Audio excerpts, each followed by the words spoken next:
Hello everybody, it's Joe Daniels from Swing This Kettlebell and Strength. I'm going to go over some important details of the Kettlebell Snatch.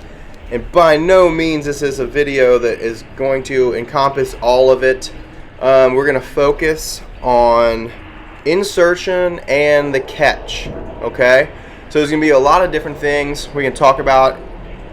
And this Kettlebell Snatch is, with the clean, is one of the most technical lifts here to get right. A lot of people get frustrated with it.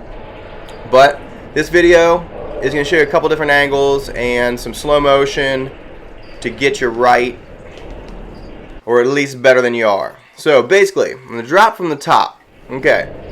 Once you're up there, we are not going to throw the weight forward. We're going to cradle it down. Some people like to deflect and lean back. It just depends on a lot of things here. But whatever you do, notice how I'm not flipping the weight over. It's coming from the side. It's rotating around my forearm, and I'm dropping it down, lowering down. I'm taking my time. I'm not giving any more energy to the kettlebells fall. And that's basically what it's doing. It's falling at its own rate of speed. So, the elbow, very important thing to keep you injury-proofed and injury-free. We want to maximize whiplash. Notice where I caught that weight, my arm was almost to the point of being fully extended. I don't want to keep it bent. Another biggest thing is, you want to perfect the clean before you snatch. I can't believe how many people I see doing kettlebell snatches and their cleans are horrendous.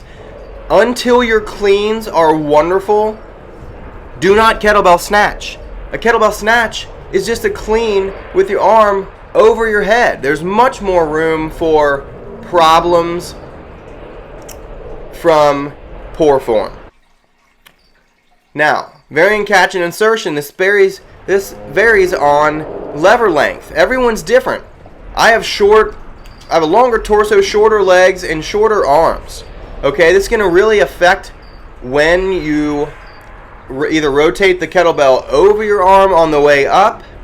The kettlebell should never flip up, and you notice how it connects to my forearm in multiple points. Right here, it's exactly what it says. Patience is a virtue. Notice the kettlebell is not flip-flopping and hitting me in the butt. I've seen this on people that should know better. Now this is a lighter weight for me. I'm just kind of showing around. There is definitely some upward motion, but it's not ripping my hands. When you have kettlebell that's grinding in your hands, that's what's giving people calluses. That's what's ripping the skin. You want to catch it and wait for its momentum, almost like it's a bucket of water that you're swinging, and that water stays at the bottom of the bucket. Notice I'm catching that elbow's almost fully extended. I'm waiting for the weight. I use a lot more quads than most people. Now, the flight. If you take it up in one direction, and that's the most efficient way up, you should probably, without going way too in depth, you should probably follow a similar path on the way down. Notice from the front, I'm going to turn to the other side. You can see where I deflect, lean back a little bit, lower down, pull the hand out, catch, wait, and then I use more quad, more upper accelerant instead of throwing it away. Your alignment overhead, this is the point where you can rest in kettlebell snatch, in kettlebell sport. You want to be balanced, have that weight balanced basically over the hips and shoulders, with just enough tension to be able to do it without getting hurt, yet for a long, long time. So you can focus on not being too tense, but not being not enough tension. I know that's a fine line, but that's what endurance is. That's what we're working on. You don't want to run out of the marathon sprinting, nor do you want to go too slow. You got to find your own timing, your own pace. So basically with this, you want to find how much tension that you need. If you're a stronger person, you might need a lot less, but Now, here we go to the opposite arm. The opposite arm is very important. It works to help for balance. It works for generating momentum. It works to support your torso.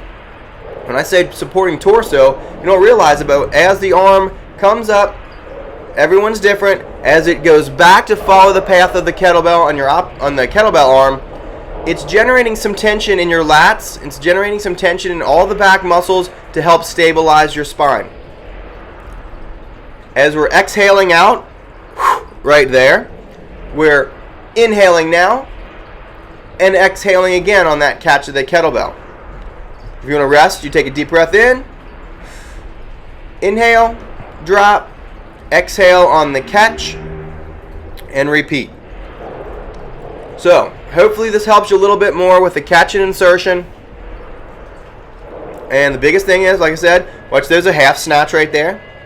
See where I caught it? It's almost identical. So, you can watch this a little bit, help you out on the slow motion. Hopefully, you will be able to snatch safely. Oh, and swing this.